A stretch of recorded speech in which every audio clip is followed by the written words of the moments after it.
નમસ્કાર મિત્રો, સ્વાગત છે બધા મિત્રોનો મારી યુટ્યુબ ચેનલમાં. હું છું આપનો મિત્ર ભાવિક વઘાસિયા. તો મિત્રો, ખાસ કરીને આ વિડીયોના માધ્યમથી આપણે વાત કરવાની છે વરસાદની ગતિવિધિમાં વધારો થવાની શક્યતાઓ દેખાઈ રહી છે. તો ખાસ કરીને સિસ્ટમની સ્થિતિ અને કઈ તારીખોમાં વરસાદની ગતિવિધિમાં કયા કયા વિસ્તારમાં વધારો જોવા મળશે, સંપૂર્ણ માહિતી આ વિડીયોમાં જોશું. તો જે પણ મિત્રો નવા છે તે ચેનલને સબસ્ક્રાઇબ કરી લેજો. તો મિત્રો, ખાસ કરીને સિસ્ટમની સ્થિતિ અને વરસાદની ગતિવિધિ વિશે વાત કરીએ તે પહેલા એક મહત્વપૂર્ણ વાત કરવી છે કે આપણો એક જૂનો વિડીયો છે, ગત વર્ષનો વિડીયો છે 25 થી 28 ઓગસ્ટ 2025 નો. તો એ વિડીયો છે તે અત્યારે ઘણાને મતલબ કે સજેસ્ટમાં દેખાડતો હશે. તો ઘણા લોકો એ વિડીયોમાં કોમેન્ટ કરી રહ્યા છે કે આવી ખોટી આગાહી ના કરો, કારણ કે એ સમયગાળા દરમિયાન ભારે વરસાદનો રાઉન્ડ જોવા મળ્યો હતો. તો એ આગાહી આપણે આપી હતી ગત વર્ષે, અને ઘણા મંદબુદ્ધિના લોકો કહીએ તો પણ ચાલે એવા લોકો જોયા જાણ્યા વગર કોઈ પણ પ્રકારની તારીખ પણ જોતા નથી અને સીધી કોમેન્ટ કરવા ખપખપ કરતા દોડી આવે છે.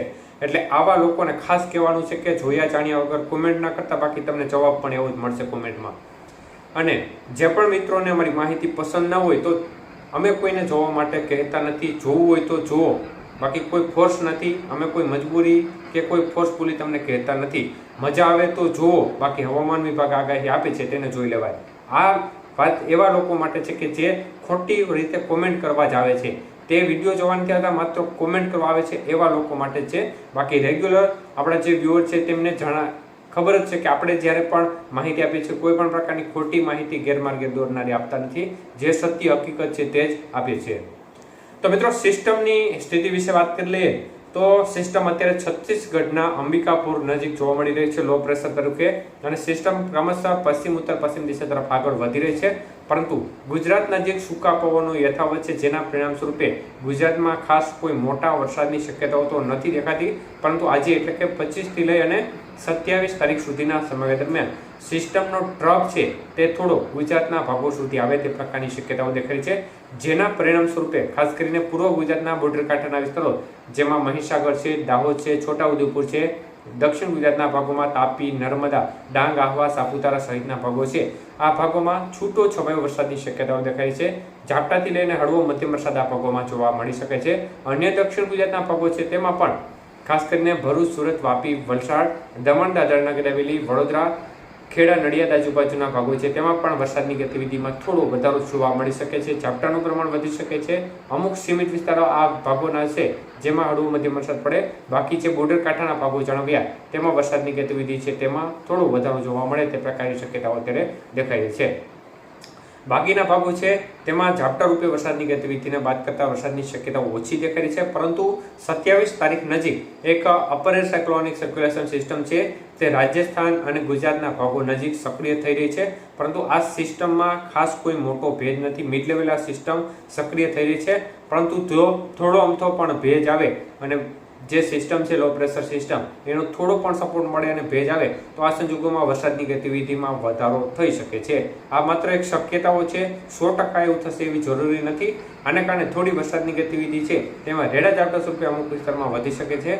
બાકી જો ભેજનું પ્રમાણ મિડ લેવલમાં વધશે અને આ સિસ્ટમ છે તેમાં થોડો સપોર્ટ મળશે તો ચોક્કસપણે વરસાદની ગતિવિધિ વધી શકે છે. હાલ આ શક્યતાઓ દેખાઈ રહી છે, પરંતુ 100% વધે તેવું લાગતું નથી. જો વધશે અને એવી સ્થિતિનું નિર્માણ થશે તો ચોક્કસપણે અમે અપડેટ આપીશું. તો આ પ્રકારની સ્થિતિ 31 તારીખ સુધી દેખાઈ રહી છે. એટલે હાલ 31 તારીખ સુધી આમ જોવા જઈએ તો મોટા ભાગના વિસ્તારોમાં ખાસ મોટા વરસાદની શક્યતાઓ નથી દેખાતી. પરંતુ છૂટો છવાયો વરસાદી માહોલ છે તે બોર્ડર કાંઠાના જે આપણે ભાગો જણાવ્યા તેમાં અત્યારે જે લો પ્રેશર સિસ્ટમ થોડી નજીક આવશે અને જેનો ટ્રક છે તે થોડો ગુજરાતના ભાગો સુધી આવી શકે છે. જેના પરિણામ સ્વરૂપે એક પ્રકારે વરસાદની ગતિવિધિમાં આંશિક એ ભાગોમાં વધારો થઈ શકે છે. હવે આપણે પરિસ્થિતિ આ વખતે એવી બની રહી છે કે મજબૂત સિસ્ટમ બંગાળની ખાડીમાં તો આકાર લઈ રહી છે. સિસ્ટમ આગળ વધી અને મધ્યપ્રદેશના ભાગો સુધી પણ આવી રહી છે.